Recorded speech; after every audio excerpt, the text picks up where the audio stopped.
بسم الله الرحمن الرحيم إن الحمد لله نحمده ونصلي على رسوله الكريم أما بعد سورة الأنبياء آیت نمبر 101 إن الذين سبقت لهم منا الحسنى أولئك عنها مبعدون بے شک جن کے لیے ہماری طرف سے نیکی پہلے ہی ٹھہر چکی ہے وہ سب جہنم سے دور ہی رکھے جائیں گے. یعنی اللہ تعالیٰ کا اشارہ ہے مومنین کی طرف. بعض لوگوں کے ذہن میں یہ اشکال پیدا ہو سکتا تھا یا مشرکین کی طرف سے پیدا کیا جا سکتا تھا، جیسا کہ فی الواقع کیا جاتا ہے کہ عبادت تو حضرت عیسیٰ و عزیر علیہ السلام فرشتوں اور بہت سے صالحین کی بھی کی جاتی ہے، تو کیا یہ بھی اپنے عابدین کے ساتھ جہنم میں ڈالے جائیں گے؟ اس آیت میں اس کا ازالہ کر دیا گیا ہے کہ یہ لوگ تو اللہ کے نیک بندے تھے جن کی نیکیوں کی وجہ سے اللہ کی طرف سے ان کے لیے نیکی یعنی سعادت ابدی یا بشارت جنت ٹھہرائی جا چکی ہے. یہ جہنم سے دور ہی رہیں گے. انہیں انہی الفاظ سے یہ معلوم مفہوم بھی ہے، انہی الفاظ سے یہ مفہوم بھی واضح طور پر نکلتا ہے کہ جو لوگ دنیا میں یہ خواہش رکھتے ہوں گے کہ ان کی خبروں پر بھی قبے بنے، لوگ انہیں قاضی الحاجات سمجھ کر ان کے نام کی نظر و نیاز دیں اور ان کی پرستش کریں، یہ بھی پتھر کی مورتیوں کی طرح جہنم کا ایندھن ہوں گے، کیونکہ غیر اللہ کی پرستش کے داعی سبقت لہم من الحسنی میں یقیناً نہیں آتے.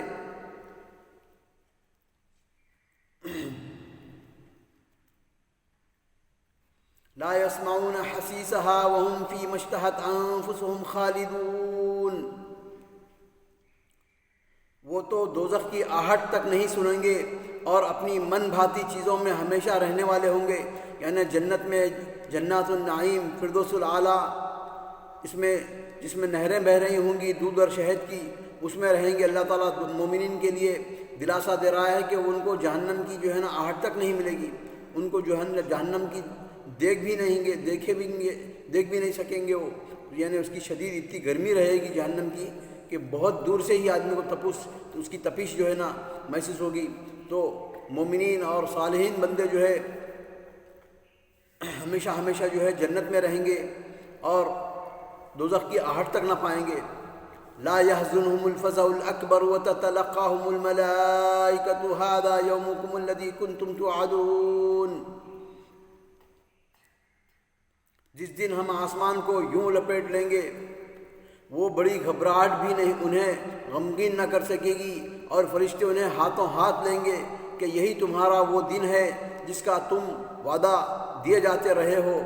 یعنی اللہ تعالیٰ جو قرآن کے اندر مختلف صحف کے اندر احادیث میں نبی صلی اللہ علیہ وسلم کے ذریعے جو بتایا ہے جنت کی نعمتیں وغیرہ، تو اس کو اللہ تعالیٰ جب فرشتے جب جنت میں جائیں گے تو فرشتے سب کو اہلاً اور مرحباً کے نام سے جو ہے سب کا جو ہے ویلکم کریں گے، سب کو خوش آمدید کہیں گے اور کہیں گے کہ یہی وہ نعمتیں ہیں جو اللہ تعالیٰ جنہیں دنیا میں جو ہے تم سے وعدہ کیا جاتا رہا ہے. یوم نطوی السماء کطی السجل للکتب کما بدأنا اول خلق نعیدہ وعدا علینا انا کنا فاعلین. اللہ تعالیٰ فرماتے ہیں یوم نطوی السماء کطی السجل، ہم آسمان کو جو ہے لپیٹ دیں گے جیسا کہ اوراق لپیٹتے ہیں کتابوں کے. آدمی فائل لے جا رہا ہے یا کچھ کتابیں ہیں تو لپیٹتا انہیں چھوٹا کرنے کے لیے، تو اللہ تعالیٰ آسمان کو لپیٹ دیں گے. یوم نطوی طے کر دیں گے، یعنی ایک پھراتے ہوئے جو ہے نا پورا لپیٹ دیں گے. یوم نطوی السماء کطی السجل للکتب کما بدأنا اول خلق نعیدہ وعدا علینا انا کنا فاعلین. اور فرماتے ہیں کما بدأنا اول خلق نعیدہ، یعنی یوم حساب کے دن، قیامت کے دن تمام انسان ننگے رہیں گے. باپ، بیٹا، بیٹی، بیوی، شوہر، جتنے بھی افراد ہے فیملی کے اپنی، تمام کے تمام ساری دنیا جو ہے نا سب مادرزاد ننگے پیدا ہوں گے. اللہ تعالیٰ جو ان کو سب کو اٹھائے گا قیامت کے دن، اور سب کو اپنی نفسی نفسی، اپنے اپنے نفس کا اور اپنے اپنے میزان کا اور اپنے اپنے اعمال کا حساب دینے کے لیے فکر مند ہوئیں گے۔ وعدن علینا انا کننا فاعلین، یہ ہمارا وعدہ ہے، ہم ضرور بضرور اس وعدے کو جو ہے نبھائیں گے، پورا کریں گے۔ وَلَقَدْ كَتَبْنَا فِي الزَّبُورِ مِن بَعْدِ الذِّكْرِ أَنَّ الْأَرْضَ يَرِثُهَا عِبَادِيَ الصَّالِحُونَ۔ اللہ تعالیٰ فرماتے ہیں کہ ہم نے لکھ دیا، یعنی یہ چیز جو جب اللہ تعالیٰ کہتے ہیں کہ لکھ دیا ہے تو سمجھنا کہ یہ ہونا ہی ہونا ہے کیسا بھی، اور یہ تمہارے پر فرض ہے۔ یعنی بعض چیزیں ہیں، بعض قرآن کے اندر بتاتے ہیں وَلَقَدْ كَتَبْنَا، تو کتبنا کا مطلب یہ ہے کہ تمہارے پر سخت، یعنی ہمیشہ ہمیشہ کے لیے جو ہے نا یہ فرض کر دی گئی ہے۔ وَلَقَدْ كَتَبْنَا فِي الزَّبُورِ مِن بَعْدِ الذِّكْرِ أَنَّ الْأَرْضَ يَرِثُهَا عِبَادِيَ الصَّالِحُونَ۔ تو اللہ تعالیٰ اپنے لیے لازم کر رہے ہیں کہ ہم نے لکھ دیا ہے اس چیز کو۔ زبور سے مراد سابق کے پرانے صحف، صرف زبور بھی ہو سکتی ہے، سابق کے جتنی کتابیں ہیں آسمانی کتابیں، ان میں اللہ تعالیٰ لکھے ہیں وَلَقَدْ كَتَبْنَا فِي الزَّبُورِ مِن بَعْدِ الذِّكْرِ أَنَّ الْأَرْضَ يَرِثُهَا عِبَادِيَ الصَّالِحُونَ، بے شک ارض، بے شک زمین جو ہے نا میراث رہے گی صالح بندوں کے لیے، جو لوگ اللہ کی راہ میں ایمان لاتے ہیں اور صالح عمل کرتے ہیں اور اللہ کے زمین پر اللہ کا قانون نافذ کرتے ہیں، انہی کے لیے جو ہے اللہ تعالیٰ بولتے ہیں یہ تمہاری میراث ہے، زمین یہ تمہیں ہی ملے گی، اس کی حکومت، اس کی سطوت، اس کی جو ہے نا شوکت، اس کے تمام انعام وغیرہ تمہیں ملیں گے اگر تم صالح ہو۔ اب دیکھ لو ہمارے پاس، ہم اپنے گریبان میں جھانک کر ہم کتنے صالح ہیں، یہ صالح بندوں کے لیے ہی میراث ہے یہ۔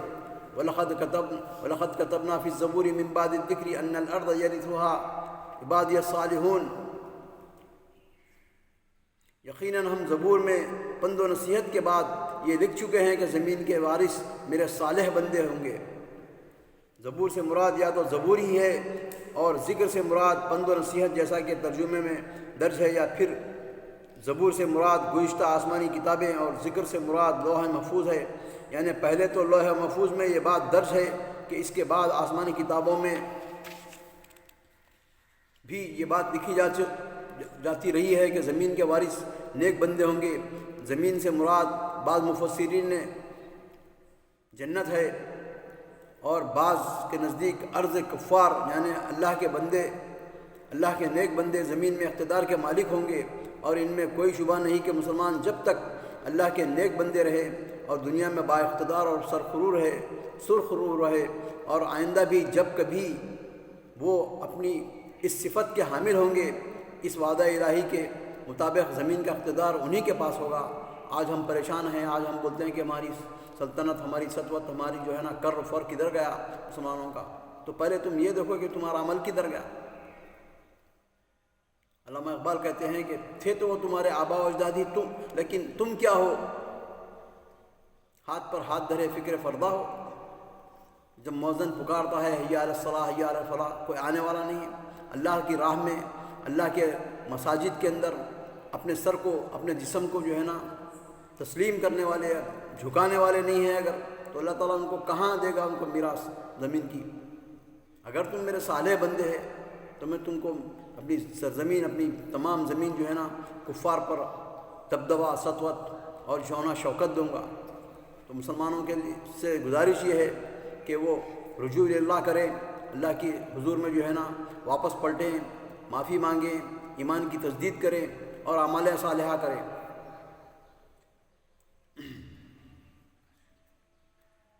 اس وعدہ الہی کے مطابق زمین کا اقتدار انہی کے پاس ہوگا، اس لیے مسلمانوں کی محرومی اقتدار کی موجودہ صورتحال کسی اشکال کا باعث نہیں بننی چاہیے۔ یہ وعدہ مشروط ہے صالحیت عبادت کے ساتھ، اور اذا فات الشرط، اگر شرط ہی فوت ہو گئی، فات المشروط، مشروط کہاں رہے گا پھر؟ کے مطابق جب مسلمان اپنی خوبی سے محروم ہو گئے تو اقتدار سے بھی محروم کر دیے گئے۔ اس میں گویا حصول اقتدار کا طریقہ بتلایا گیا ہے، اور وہ ہے صالحیت، یعنی اللہ کے رسول احکامات کے مطابق زندگی گزارنا اور اس کے حدود و ضابطوں پر کاربند رہنا۔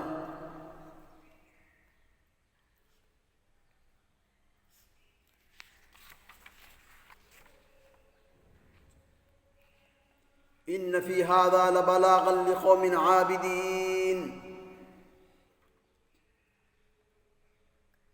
عبادت گزار بندوں کے لیے تو اس میں یقیناً ایک بڑا پیغام ہے۔ اللہ تعالیٰ کھول کھول کر بیان کر رہے ہیں کہ جو میرے صالح بندے ہیں، میرے دیندار بندے ہیں، ان کے لیے ایک بہت بڑا پیغام ہے اس کے اندر بہت بڑی جو ہے نا معنی چھپے ہوئے ہیں اس کے اندر۔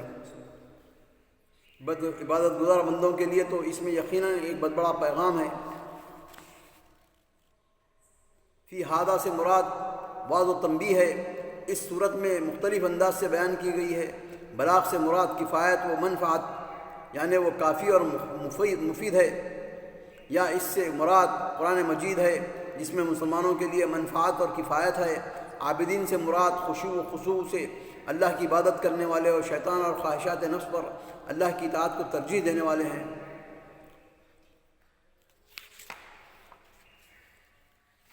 وَمَا أَرْسَلْنَاكَ إِلَّا رَحْمَةً لِّلْعَالَمِينَ، کہہ دیجئے وَمَا أَرْسَلْنَاكَ، اور ہم نے آپ کو تمام جہان والوں کے لیے رحمت بنا کر بھیجا ہے۔ اس کا مطلب یہ ہے کہ جو آپ کی رسالت پر ایمان لے آئے گا، اس نے گویا اس رحمت کو قبول کر لیا اور اللہ کی اس نعمت کا شکر ادا کیا، نتیجتاً دنیا و آخرت کی سعادتوں سے ہمکنار ہوگا۔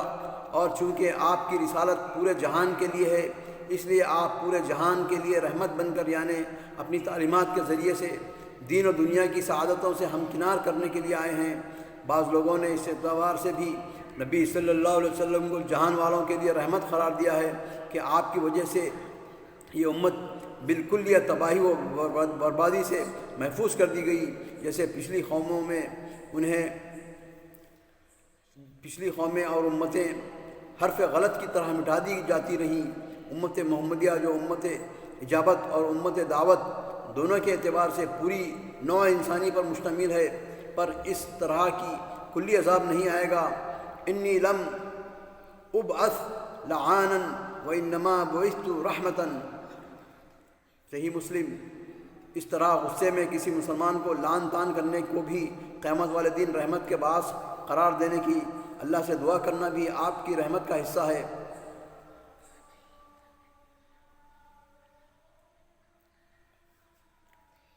قل انما يوحى الي انما الهكم اله واحد فهل انتم مسلمون، کہہ دیجئے میرے پاس تو بس وحی کی جاتی ہے، تم سب کا معبود ایک ہی ہے، تو کیا تم بھی اس کی فرما برداری کرنے والے ہو؟ فَإِن تَوَلَّوْا فَقُلْ آذَنْتُكُمْ عَلَىٰ سَوَاءٍ وَإِنْ أَدْرِي أَقَرِيبٌ أَمْ بَعِيدٌ مَا تُوعَدُونَ، پھر اگر یہ منہ موڑ لیں تو کہہ دیجئے کہ میں نے تمہیں یکساں طور پر خبردار کر دیا ہے۔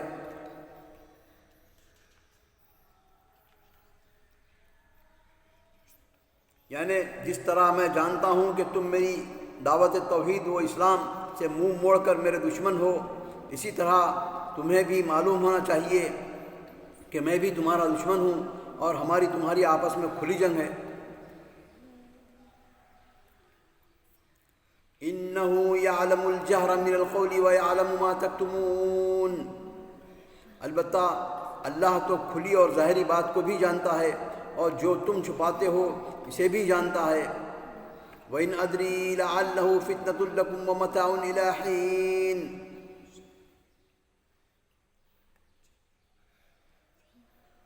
خود نبی نے کہا اے رب انصاف کے ساتھ فیصلہ فرما، اور ہمارا رب بڑا مہربان ہے جس سے مدد طلب کی جاتی ہے ان باتوں پر جو تم بیان کرتے ہو۔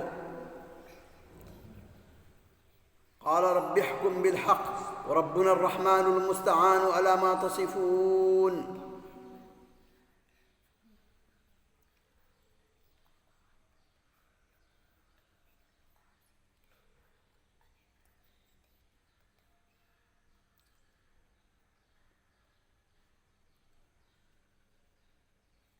اللہ تعالیٰ سے دعا ہے کہ ہم کو قرآن پڑھنے کی، سمجھنے کی، عمل کرنے کی اور صحیح دعوت و تبلیغ کرنے کی توفیق عطا فرما۔ آج الحمدللہ سورۃ الانبیاء ختم ہو چکا ہے، انشاءاللہ کل سے سورۃ الحج شروع کریں گے۔ وآخر دعوانا ان الحمدللہ رب العالمین۔